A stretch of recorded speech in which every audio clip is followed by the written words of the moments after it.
આ બાજુ ઉગ્રસેન મહારાજ પોતાની દીકરીના લગ્ન લઈ રહ્યા છે. દેવકીજીની જાન આવી છે અને વસુદેવ મહારાજ ત્યાં લગ્ન કરવા માટે પધાર્યા છે. વસુદેવ અને દેવકીજીના 4 મંગલ પૂરા થયા છે અને હવે રથ લઈ અને પોતાનો ભાઈ કંસ બેનને વળાવવા માટે જાય છે.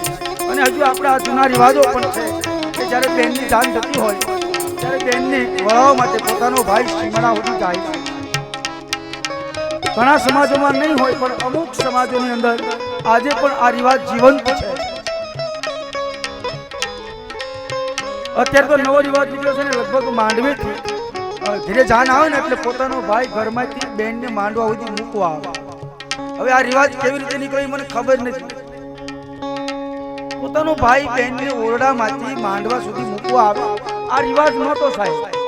રિવાજ હતો પોતાની બેનને જ્યારે વળાવે ને ત્યારે પોતાનો ભાઈ સીમાડા સુધી વળાવવા જાય. આ રિવાજ હતો. પણ આ નવો શું કામ નીકળ્યો? ઓરડામાંથી માંડવે મૂકી જાય એટલે ભયલો છૂટ્યો. હવે તારા ભાઈ તારી પાસે, મારા ભાઈ મારી પાસે. આ ઈ રિવાજ છે. અને ઓલો ઈ રિવાજ નહોતો. ઓલો રિવાજ કઈ જુદો હતો સાહેબ. કથાયું મારા વચ્ચે રહી જાય છે નહીં તમને આખા બધા રિવાજ સમજાજો. લગ્ન એક બાપ હોય પોતાની દીકરીનું કોઈ દિવસ ખરાબ વ્યવહાર ન ગોતે. દીકરીનો બાપ પોતાની દીકરીનું સારું જ ગોતે ને કે ના ગોતે?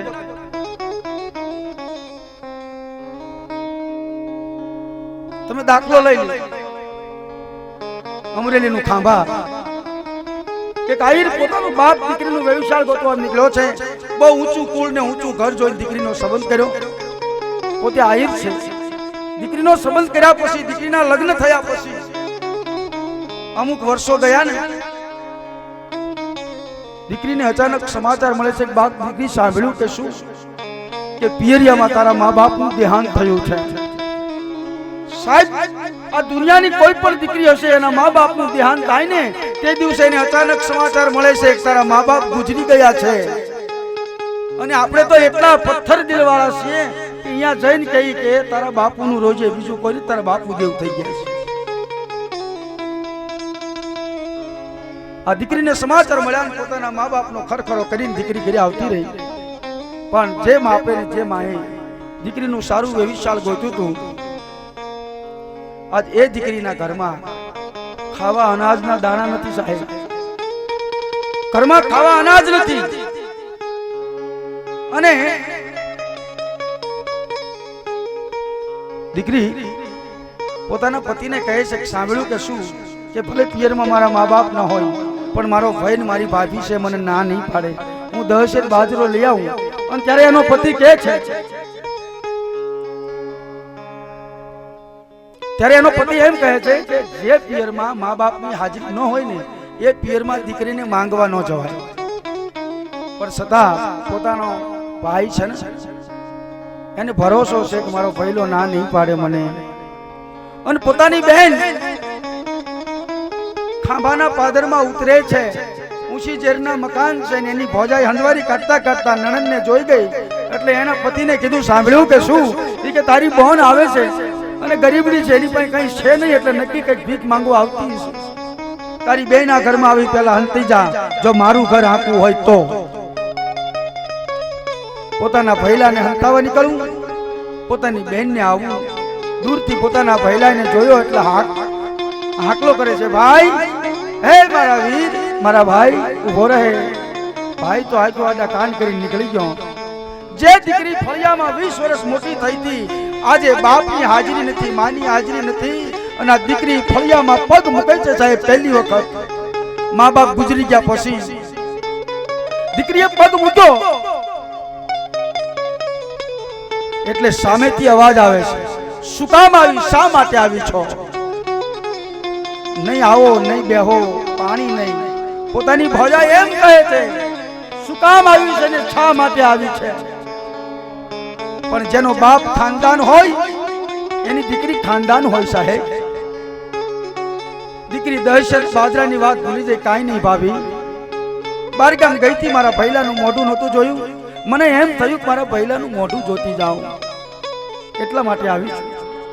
તારો ભાઈ ઘરે નથી બારગામ ગયો છે આવે ત્યારે આવજો. જે દીકરી ફળિયામાં 20 વર્ષની થઈ હોય સાહેબ, અને પોતાનો ભાઈ નજરની સામે ગયો હોય અને એની ભોજાઈ એમ કહે કે તારો ભાઈ ઘરે નથી આવે ત્યારે આવજે, એ દીકરીને કેટલું દુઃખ લાગ્યું હોય છે સાહેબ. શું કરે, લાચાર છે, મા બાપની હાજરી નથી સાહેબ. પણ દીકરી પોતાની ભોજાઈની સામે એક પણ આંસુ પાડતી નથી. દીકરી બહાર નીકળે છે અને જાતે પહોંચે ત્યાં જોગડા નામનો દલિત બેઠો છે. એ દીકરીને ઊભી રાખે છે, ઊભી રે બેન, તારા બાપનું ખોડું અને ખાનદાની હતું કે અહીંયા દુશ્મન આવે ને તો ચા પાણી પીધા વગર પાછો ન વળે, તો તું ઈ ઘરની દીકરી છો, આવી તરત પાછી વળી આનો મને જવાબ આપ. દીકરી કહે છે કાંઈ નહીં મારા વીર, મારા ભાઈ, મારે થોડું કામ હતું, કામ થઈ ગયું એટલે હું પાછી વળી છું. કારણ હજુ દીકરીને ડર છે કે કદાચ મારો ભઈલો મોઢું ફેરવી ગયો છે ને હું આ ગામના ને કહીશ તો મારા ભઈલાને આખી જિંદગી મેણા મારશે, અને મારા હિસાબે મારા ભઈલાને મેણું ખાવું પડે તો મારા બાપની કિંમત નહીં કાંઈ. જોગડાને કહે છે કાંઈ નહીં મારા ભાઈ, મારે કામ હતું એ પૂરું થયું એટલે નીકળી છું. તેથી જોગડો દલિત એક આઈ રાણીને એમ કહે છે કે બેન, ભગવાને હજી બેન નથી આપી, પણ આ તારી માથે હાથ મૂકીને કહું છું, હું તારો ધર્મનો ભાઈ ને તું મારી ધર્મની બેન. પણ મારી બેન, હવે જો હાચું ન કે તને જોગડા દલિતના સોગંદ છે, આવીને પાછી વળી એનું મને કારણ કે.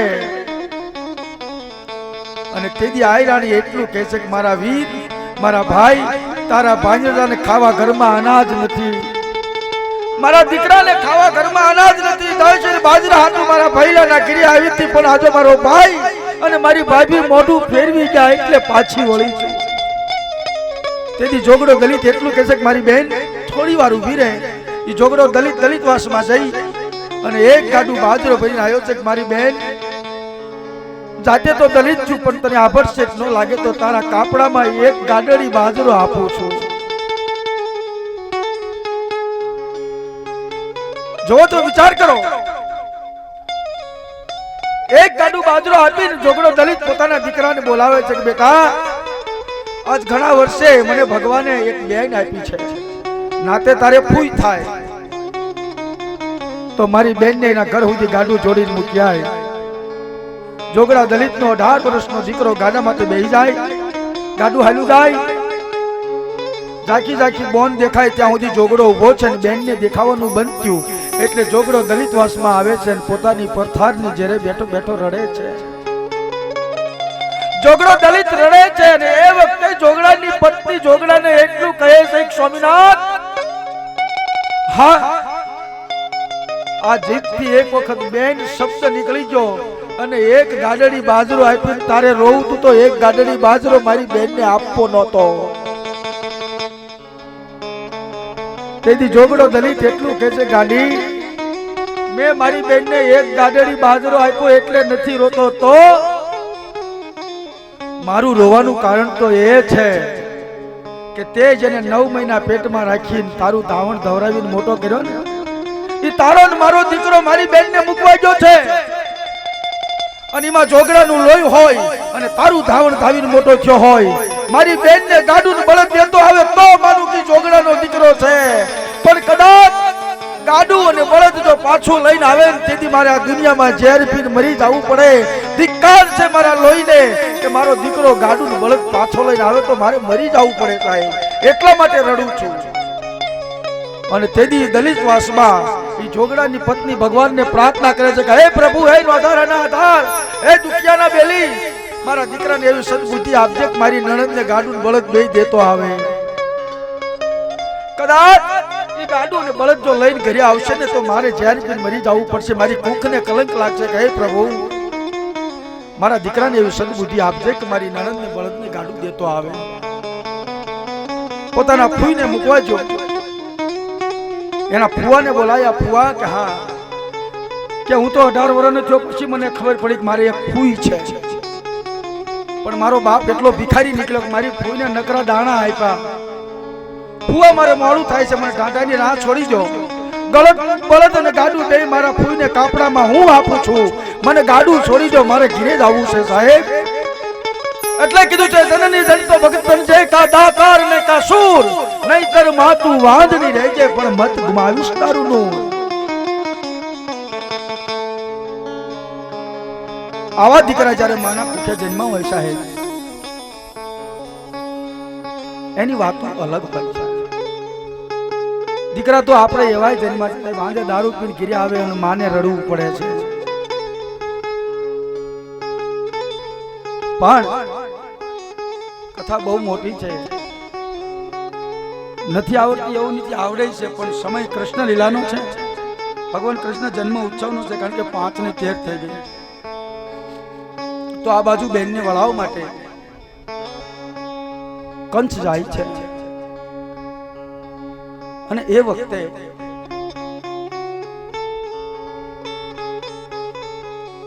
આકાશવાણી થઈ છે, હે કંસ, તારી બેન દેવકીનો 8મો પુત્ર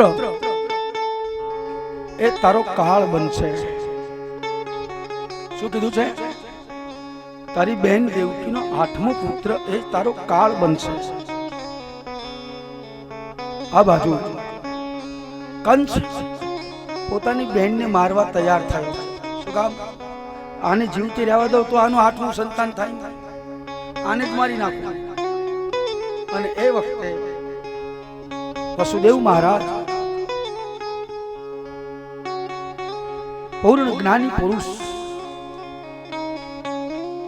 કંસની તલવાર ઝાલી લે છે, કંસને સમજાવે છે, હે કંસ,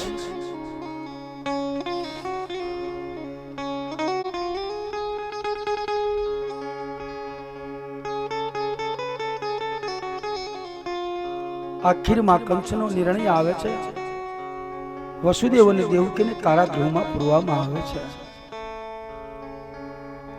સમય આવતા દેવકી એક બાળકને જન્મ આપે છે.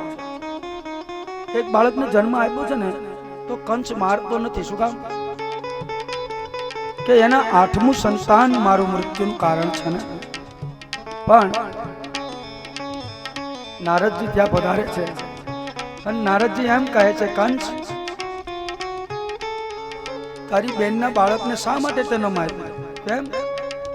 કે 8મો પહેલા જન્મી જશે તો કે મારી નાખું. કે હું નથી કહેતો, તારે જે કરવું એ કરી. હું તો ખાલી તને કહેવા આવ્યો છું, 8મું બાળક પહેલા જન્મ છે, તું શું કરીશ?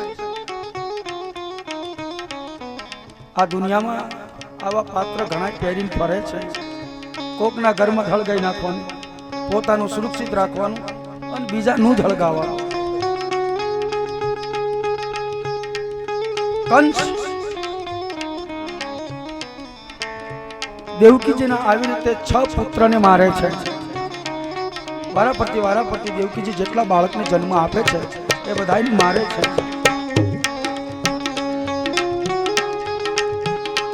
આખીરમાં તે છે ને, જન્મ જે સંતને આપે જનેતા એ જગવા.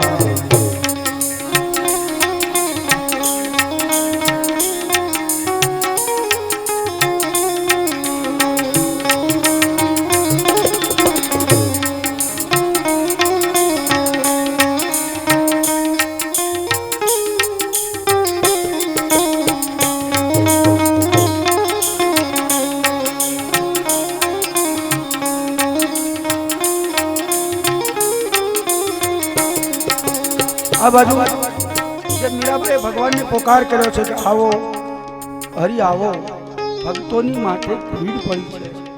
જ્યારે જ્યારે ભક્તોની માટે ભીડ પડી છે ત્યારે ભગવાન અવશ્ય આવ્યા છે.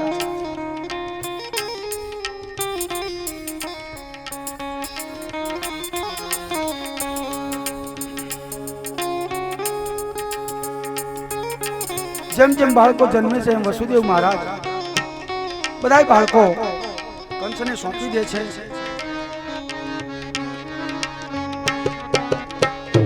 આ બાજુ વસુદેવ મહારાજને પણ 7 રાણી છે. કેટલી છે? 1-2 રાણી નથી, 7 રાણી છે વસુદેવ મહારાજ. એમાં મુખ્ય દેવકીજી જે કારાગૃહમાં છે અને બીજી રાણી છે રોહિણી. એના કુખે જે પુત્રનો જન્મ થયો એનું નામ બલરામ રાખ્યું છે અને આયા હવે મથુરાની અંદર ભગવાન કૃષ્ણનો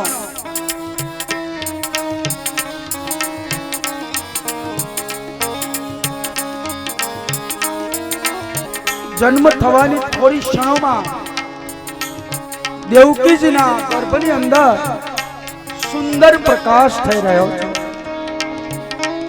અને જ્યારે પછી ભગવાનનું પારગત્ય થવાનું હોય ત્યારે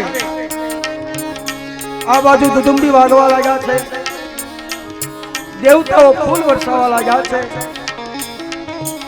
અને બધી કન્યાઓ મંગલ ગીત ગાવા લાગી છે.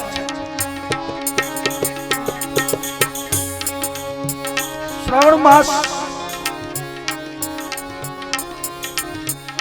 8મનો દિવસ છે.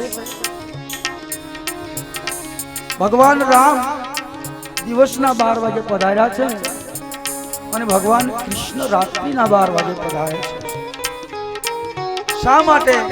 તો જ્યારે ભગવાન રામનો જન્મ થયો ને ત્યારે સૂરજ આથમતો નહીં, એટલે ચંદ્રને દેશ થયેલો. એ વખતે ભગવાન રામે ચંદ્રને વચન આપેલું કે હે ભાઈ, તું દેશ છોડી દે.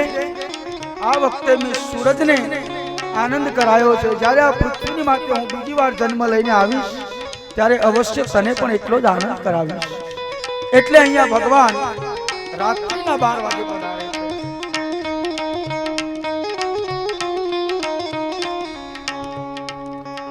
આ બાજુ ભગવાનનો જન્મની પૂર્ણ તૈયારી છે.